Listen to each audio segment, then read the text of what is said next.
All right, folks, time for our last session. For the next session, we have Major Brent A. Carr, From Chaos to Control, a Practical Framework for Achieving Your Goals. This presentation is going to cover the biggest part of, here it is. The final session of the advanced discussion track, whether launching a new initiative or evaluating an existing one, effective program design and assessment are essential to achieving meaningful outcomes. Major Carr, an instructor for the Mission Command Training Program at Fort Leavenworth, will explore the most current evidence-based principles and the practices for developing, managing, and reviewing programs within behavioral health, justice, or related systems. Thank you, Major Carr. Thanks. All right.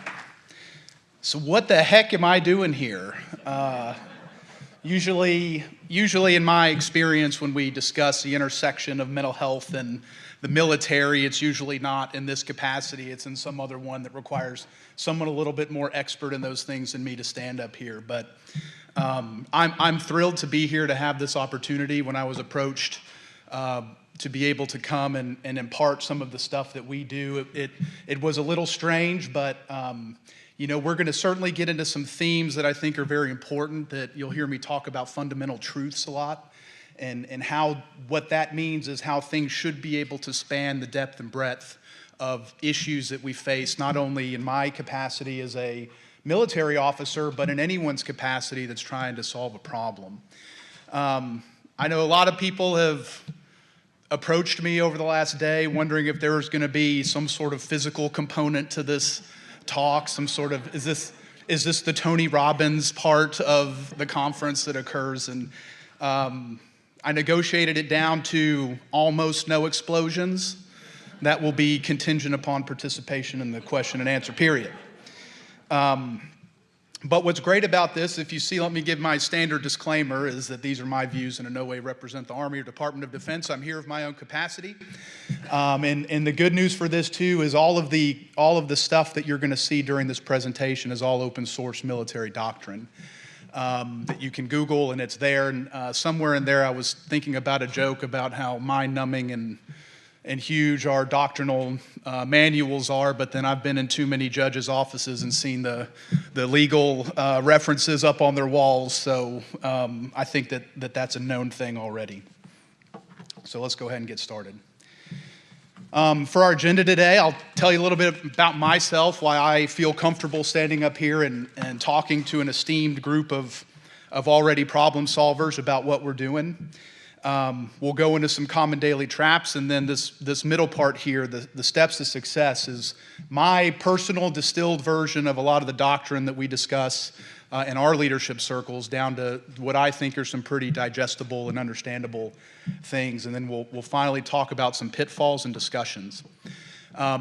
As we go through this, what I encourage you is the way I'm approaching this is if someone hears something that rings true with them in some way, whether you're a long-term veteran of problem solving of your own programs or whether you are a new person to this, I consider my mission complete if someone hears something today as I'm talking that allows them to go back and increase either the efficiency or effectiveness with which they provide services to the citizens of Texas. So with that, I ask you to keep an open mind, and we'll stick around for a little bit after this, and if you have any questions, I'm happy to answer those.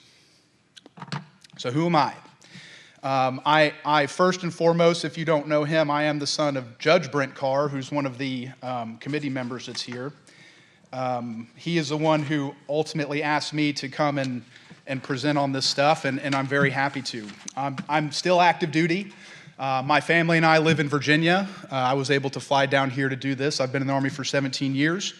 I've commanded both in garrison and in combat. I've been deployed multiple times to multiple different places overseas, Europe, Middle East, everything, and I've held multiple positions at 2- and 3-star commands, to include the 101st Airborne and the Joint Special Operations Command. So I've seen some pins here. There's some veterans in here, but the dirty little secret that the military doesn't tell you, and I'm sure everyone that joined the military, there was probably some lying by omission that occurred by that recruiter to get them in. But from the officer side, what they don't tell you is the thing that makes you want to join the military is the shooting guns and blowing stuff up and all of that largely ends about 5 years in. And at that point, you become a bit of a middle manager and you start moving up. People kind of make two choices at that point, is they get out and they go pursue something, or if you stay in, you have to be comfortable with the fact that you're going to move into more of a staff position, and you have to be able to find that thing that drives you every day of what that is. So even though you're not necessarily leading soldiers every day, what does become very, I'll use the word addicting, what becomes very passionate for us is coordinating and planning and executing these types of plans, these very complex operations or complex plans, bringing together people from across various organizations to do it and watching those plans occur. There's almost nothing like it, especially as you can watch that happen in real time. My current job is I no longer work for the Mission Command Training Program. Since I submitted my resume, I have changed jobs. I now work at the Training and Transformation Command. I am a member of what's called the Future Warfare Division. And we are tasked with understanding the nature of war in the next 15 to 20 years. So our target year, 2040 to 45, and me and my group are the ones that are trying to understand what that means. So in the realm of problem solving, we are certainly the car, or the dog that caught the car, and now we're trying to wrestle with it and understand kind of what that looks like, not only from a technological perspective, but from a theoretical perspective. Two themes as we go into this. There's our founder, a guy named General Carl von Clausewitz. He was a Prussian general who basically defined the Western way of warfare. The main frame that I'd like you to think about is he says in no uncertain terms that warfare is a human endeavor. What does that mean for us? It means it is inherently illogical, that things happen that cannot be predicted, and its conduct is based upon the people that are participating in it. And if you take out warfare from that as a definition, from what I have seen over the last day or two, is that there are a lot of similarities that are drawn between not only my job, but the personal and professional interactions that must occur in a certain order and in a certain way through the programming of the mental health facilities of Texas. And we can also not predict how those that we are serving are going to respond to that. So in that way, there is a commonality in the things that we're going to discuss, and the operational approaches that we use to solve problems, in my opinion, are ready-made for you to use as you look to understand how you do yours as well. So we're going to remember that the human endeavor, and the other thing I'd like you to think about is the role of the decision maker and the staff. I will continue to use the word the staff. We'll use that as someone who works in a staff for a decision maker, and that decision maker in my world is called a commander. And everyone in this room exists in the role of decision maker or staff in some capacity. Whether your organization is 3 people or 300 people, you are going to lead that organization or you are going to support that organization. And every leader has another boss on top of them. So it's really we're all existing in some kind of gray area on the scale between that. And as we dive into some of these things, please think about your role as either a decision maker or a staff supporting something and how these things might apply to you. And then, of course, at the end, I'll leave hopefully about 5 minutes for some questions that I'd be thrilled to answer. Okay, the illusion of control. I took a snapshot of that's actually my calendar. That's one of them. That's not even close to some of the calendars that I've had to use. And you'll see all those little boxes on there, and they're color coordinated, and they mean certain things to certain people. And that makes me feel good. When I get on that calendar and I see all that work that, man, these are color-coded, I know where I'm supposed to be and where I'm supposed to be, initially that makes me feel good. Well, why is it that I get halfway through that day and I feel like I'm just treading water and keeping my mouth right above the water line and not able to do anything. It's because that's an illusion of control at some aspect. When we get into that, we start understanding, you might even get a feeling of it, is you can't even sit down at your desk before that phone starts ringing or something else comes up, and all of a sudden it's 3 o'clock and I don't even know what I did today. Because I was up and running around, I was putting out this fire, something at home was happening, I had some meeting with someone that I was kind of paying attention to, but not really because it wasn't on my priority. That's the type of thing that occurs in any organization. And there are ways that we can seek to prevent those things, but the consequences of that is we move into reactive problem solving instead of proactive. So in reactive problem solving, we just had a great presentation about fight or flight, symptoms and different portions of when we do stuff, and that's a real thing that exists here as well, and it really impedes our organizational effectiveness. When we're not able to kind of be proactive, we may run into some unforeseen obstacles that really just derail the whole thing. Had I had the opportunity to spend a little bit more time or organization, maybe not, but because I wasn't, I now have this obstacle in front of me that requires a Herculean effort for me to get this thing back on track instead of smaller changes over time. And the thing that I feel like rang very true with a lot of people today, and something that we suffer from a lot, because unlike other types of business, my boss can tell me to stay at work until 2200 at night if that's what the mission requires, and that's ultimately what we fall back on. But that talent burnout in firefighting, I want to address that for a second, because we as a military have recently become very aware, and one of the biggest challenges we have is hemorrhaging talent. And the biggest challenge with things like that is you'll get this bright-eyed, bushy-tailed, very energetic young man or woman inside of your organization, and they are ready to work.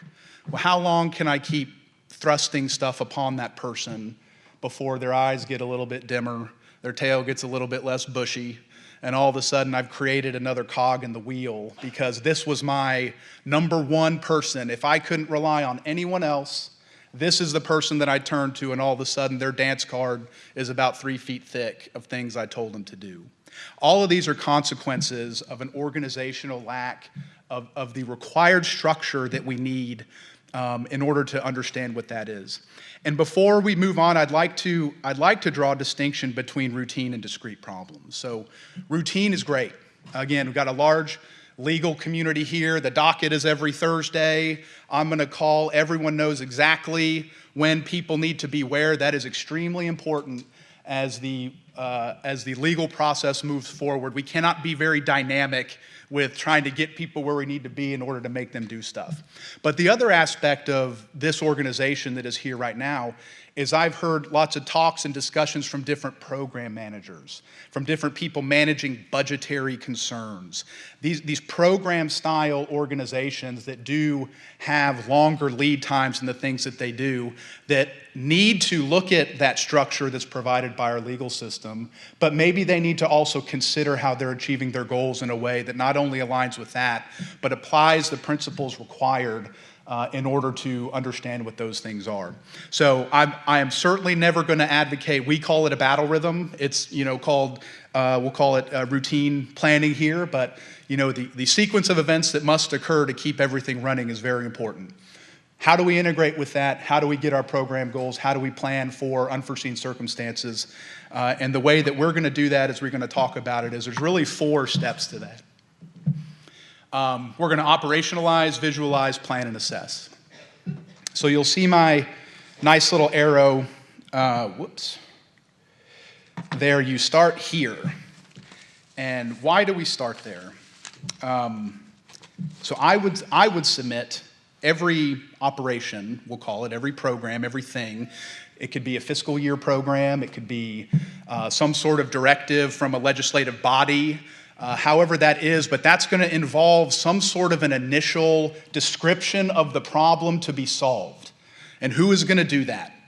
A decision maker or a group of decision makers in the aspect of legislature or some other body that is in charge of some aspect of this.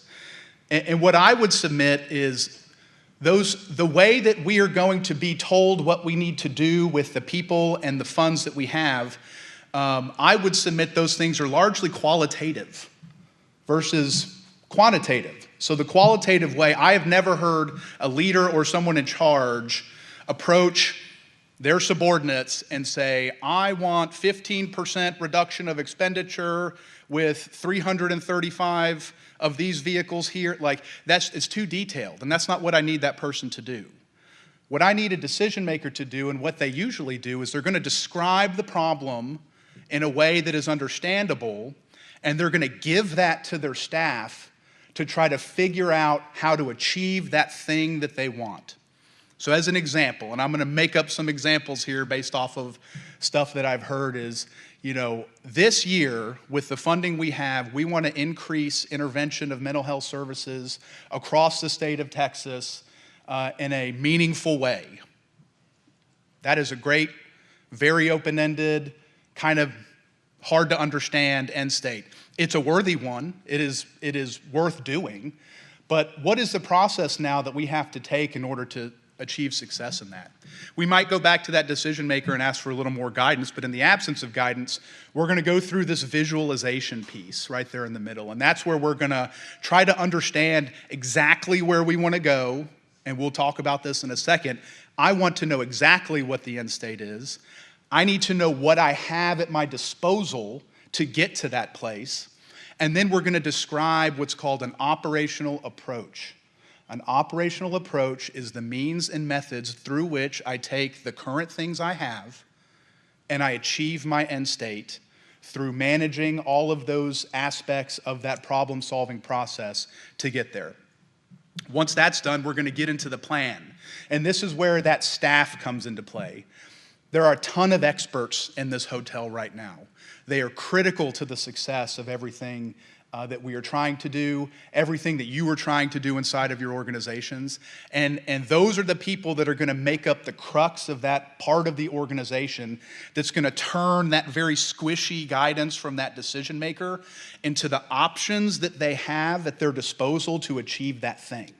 Because once you start putting beans and bullets and facts down, that's going to change potentially what we need to do, but it's going to give great insight to leaders about what is in the realm of possible, which is very important.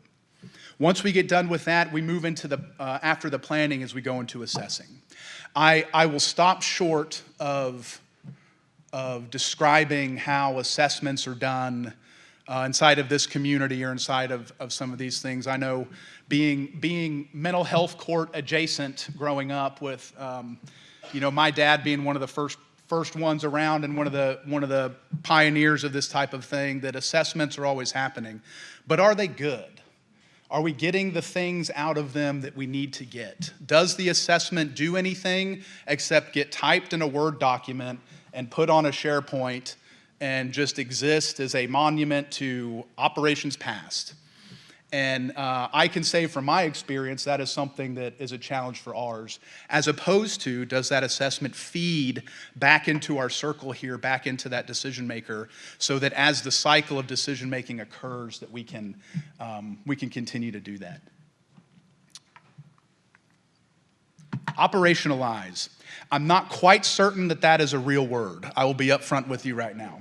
But in the military, we take great pride in coming up with words that describe what we want and do the things that we need them to do. I may have just eliminated the squiggly mark underneath it, and there we go. So for our purposes, it is. What does that mean? So back to the discussion about battle rhythm or consistent events versus those discrete events that we're trying to plan. When we conduct operations, there is a point where it exceeds the battle rhythm portion. It is no longer a routine thing that we are doing. It's not a routine mission. An example being, we might get tasked, if I'm in a unit, with doing, a long field exercise. Well, that automatically by its nature becomes not a routine event. Even though we routinely do these things, there's lots of considerations, men, transportation, bullets, things, if we're going to go shoot this and that we have to kind of consider what we do. Those are not always the problem. The problem becomes is what are those things that exist, if you see in my chart right here, there are things that exist kind of in the gray area that become very challenging to identify whether or not they need to be operationalized or not. Maybe it only takes a couple phone calls. Maybe I just got to go to a few meetings. But that's sort of outside of the realm of what I normally do. Does it involve other agencies? Does it involve some sort of monetary gain from a funding program? What are the things that happen inside of your organization that you can take as a trigger for you to say, hey, this is no longer normal. I need to consider this thing and I need to operationalize it. So to operationalize, it is really a cognitive shift. There's no button you press when you say operationalize. Yes, now we're doing it. It's a shift in mindset where I go to my people or I go to my boss and I say, boss, this is out of the ordinary. We really need to sit down deliberately and discuss the ramifications of this thing we are trying to do. Worst case scenario, we solve it very quickly, no problem. Best case scenario is we identify that there are all these unforeseen circumstances that were not at the surface that we're able to identify, that we're now able to address without having to knock down targets as we move into that second bullet. Because if we don't do this, these things, these little gremlins as we call them, always pop up. They always pop up at the worst time. Right when I'm trying to finish the program, right when I'm at nighttime at home trying to type up my last bit, some gremlin pops up and now we got a whole emergency on our hands. And that's the problem with as we get into that knocking down targets and not understanding the need to operationalize. Is now I get back into that thing we talked about earlier where I'm coming into my office, I got 900 emails. These are the things that I'm talking about why that happens. And every problem that we have, if you see my little chart right here, this is called the Cynefin framework. It's a famous framework for understanding problems. There's really 4 types of problems that we deal with, and we use this very often in the military to understand the scope of the thing we're trying to do. Is you have simple problems. Simple problems are best practice. It's established. I know exactly what to do to solve this problem. I will put it in motion. I don't have to ask anybody. It is gone. Now we have a complicated problem. Complicated problem is easy to understand. I know what the problem is. I might not know exactly how to fix it, but I know where to go in order to figure that thing out, and that's good practice. Now we're in good practice. Someone around me knows how to do this. I just have to figure out what it is. Where we struggle as organizations and where I see so much potential with all the people in this room, because these are not easy things that you're dealing with. These are not easy things that you're trying to do. As we establish programs through the 254 counties of Texas to do all of these things, I would consider us in the complex problem framework. We are now in emergent practice. This means there is a discrete number of people, several of them are in this hotel right now, that may have the subject matter expertise that we need in order to do the thing that we want to do. It is not apparent. I don't know exactly what I have to solve the problem. I might know where I want to be, but that might need a little bit more definition, and I certainly need help with my operational approach. That is why planning in this manner becomes very important. I now have something that I know I need to operationalize. I need to pull in all of these people, gather the tools, as we say. Those tools can be people, those tools can be computers, they can be whatever it is, gathering the tools, maps for us, like we like our maps, we put little things on them, little men and stuff, and they do things. Whatever those tools are that you need, though, that is now, I have cognitively decided that I need to operationalize this problem.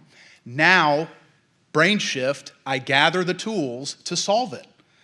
Relationships, who do I need to talk to? Well, there's this judge over in the other county that is the person that is doing that. I know social workers in this other place that are doing this too. I'm gathering the things, reports, people that I need in order to do it, and now I have to talk about my timeline.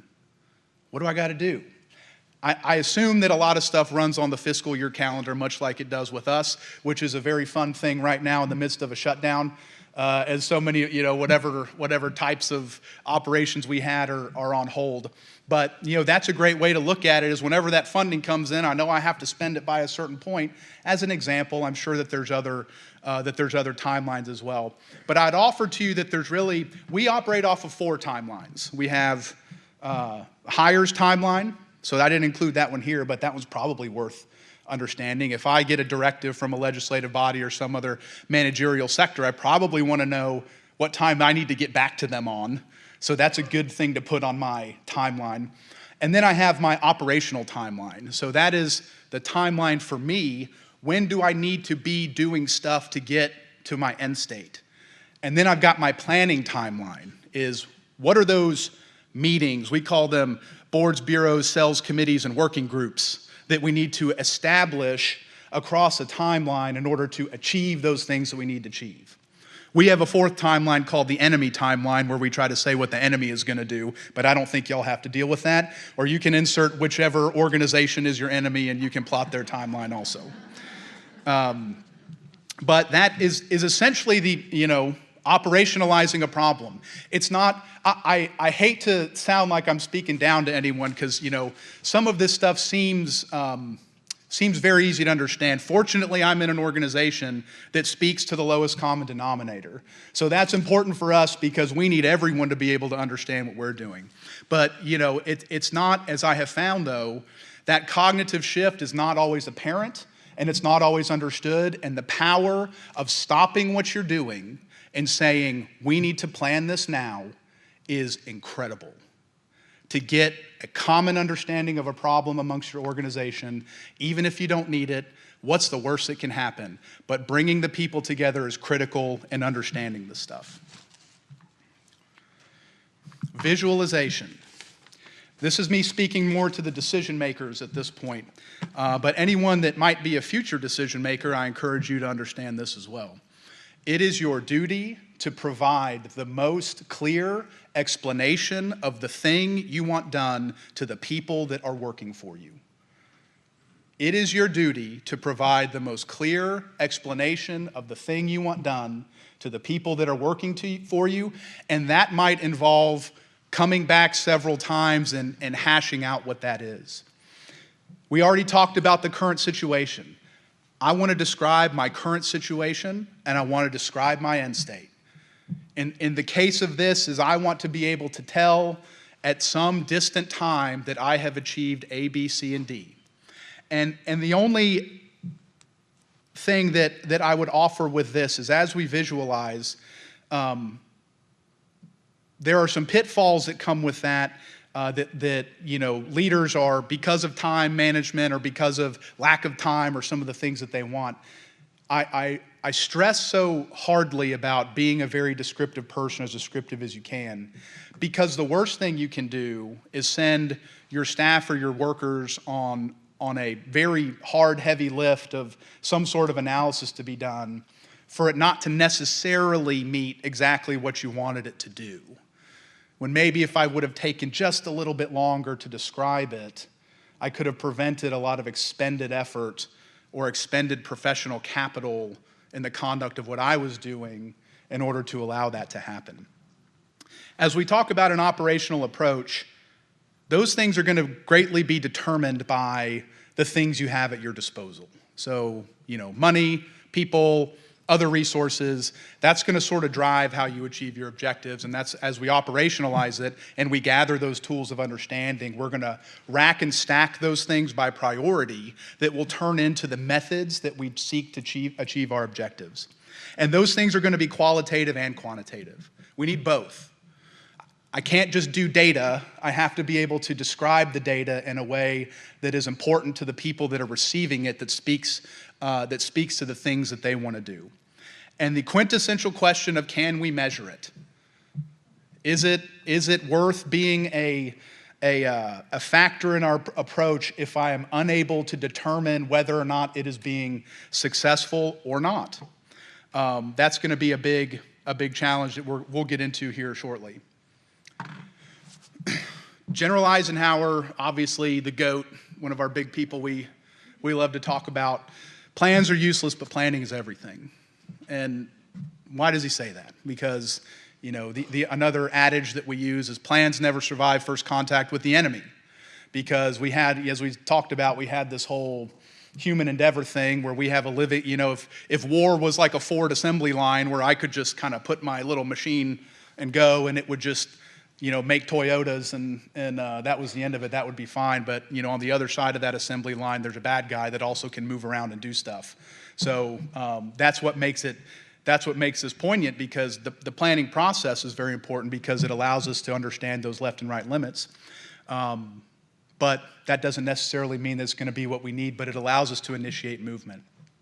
And we always plan backwards. We go to that desired end state. If we can greatly describe the conditions we're trying to achieve in time and space, I can start walking that plan backward through time and space and understand where my key elements are that I need to achieve. It's not intuitive. We like to start where we are and move forward, but I start at the conditions that I want to achieve, and then I set the conditions that I need to have set before I get there. That is the tried and true method. That is one of the things that has made us such a powerful military organization, is this innate understanding of condition setting. I have to set conditions in order to achieve success, and I do that through a backwards plan. We already talked about our technical and institutional experts. And then the concept of the rocks. These are great. We love these things. Is as you're kind of looking at those timelines and those things, we, in our great, eloquent military fashion, we have rocks. And so we've got our big rocks. So as I'm looking for the things that I need to do, my big rocks are my no-fail tasks that I need in order to achieve my end state. So I'm going to put those out first, and we're going to understand the nature of those things first. Maybe it's a meeting, maybe it's a committee, it might be a pitch to someone for funding, it might be some sort of contractual obligation that is necessary for us to continue to our mission. Those are our big rocks.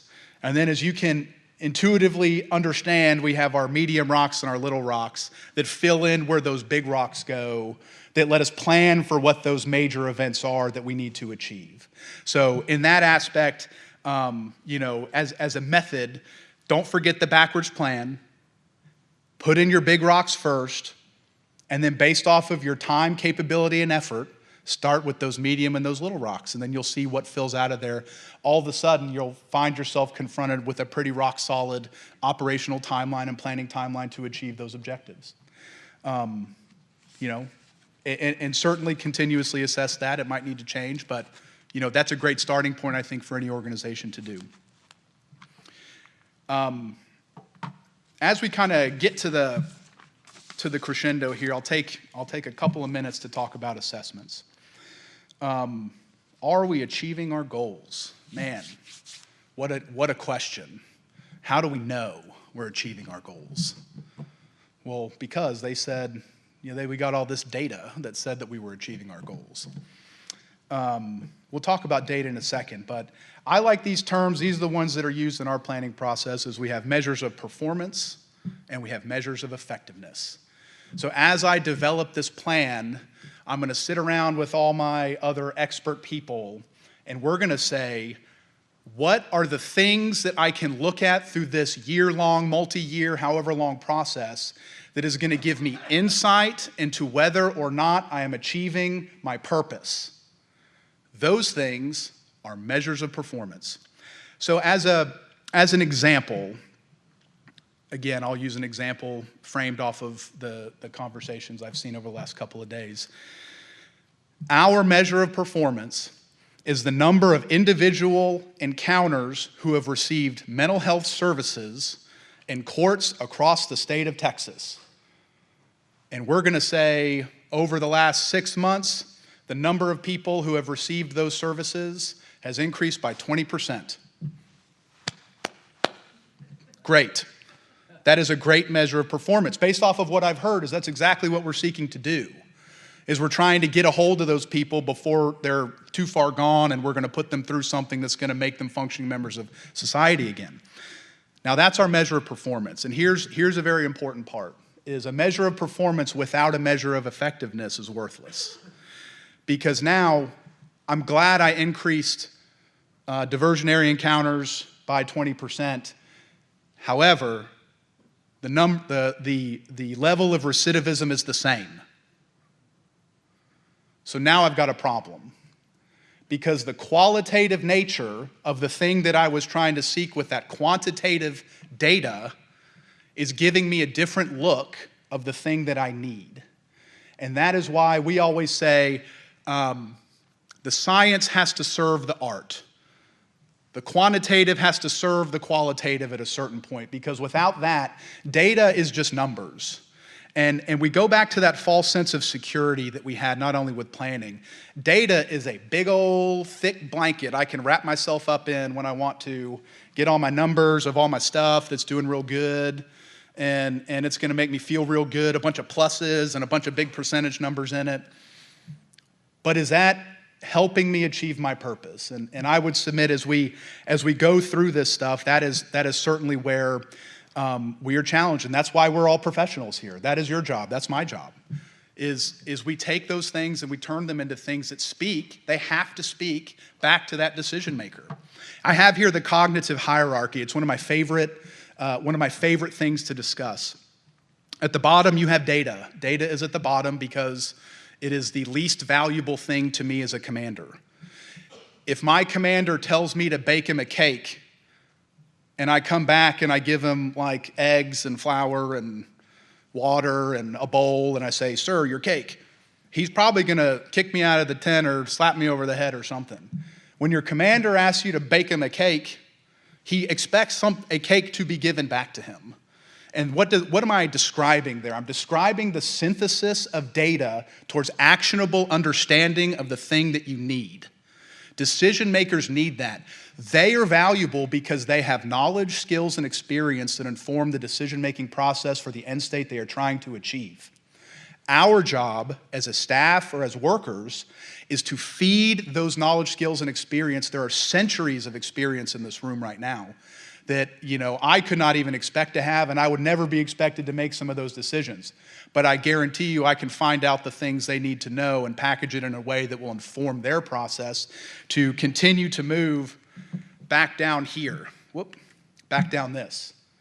This circular process, you see at the bottom there, it says assess. That is where we feed the commander his cake, and we get him to make more decisions that we need in order to achieve our organizational goals. That's not a one-stop hit. That is an iterative process that we go through and through and through until we get to where we need to be.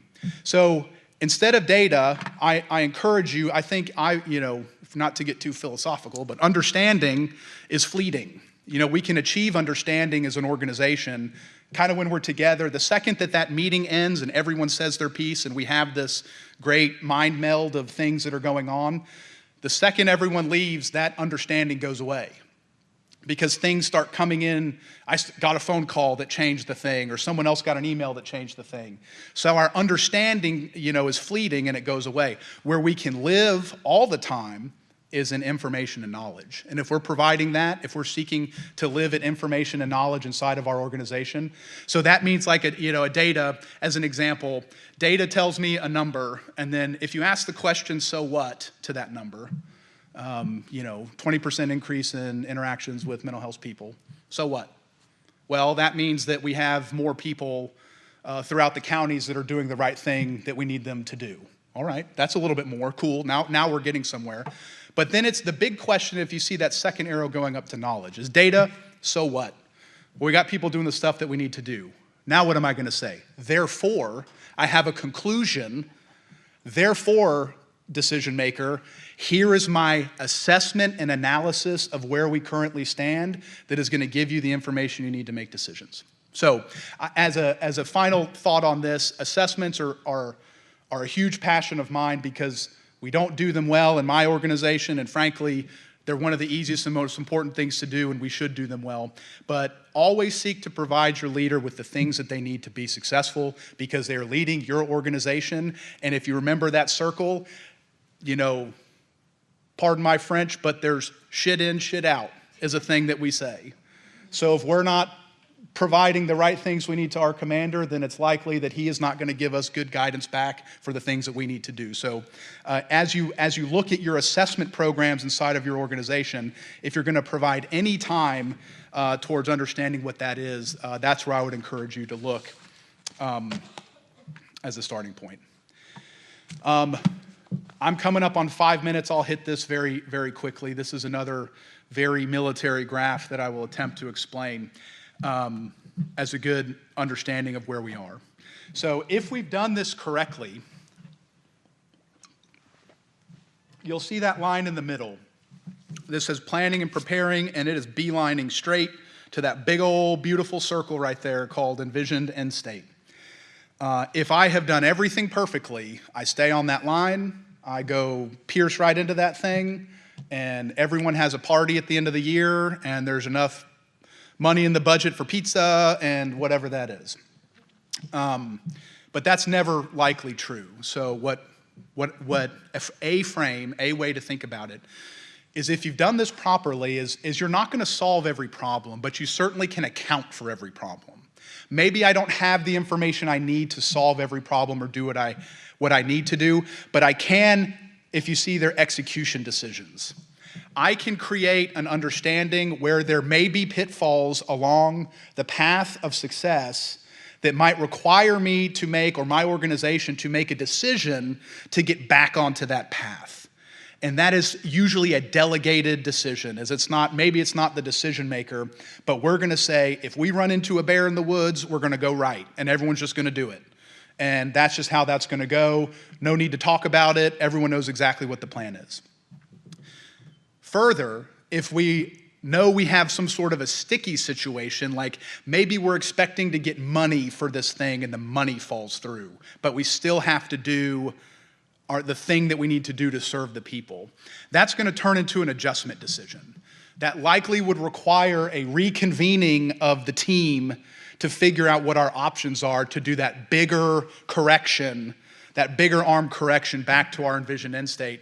And if you see, it doesn't even go back to the middle line. It describes an alternative route towards getting where we need to go. If we are unable to do this properly, then we get into reframing. And reframing is the most time-consuming thing that we need to do, but it's an important thing to talk about. We may have gotten the whole thing wrong, and that happens.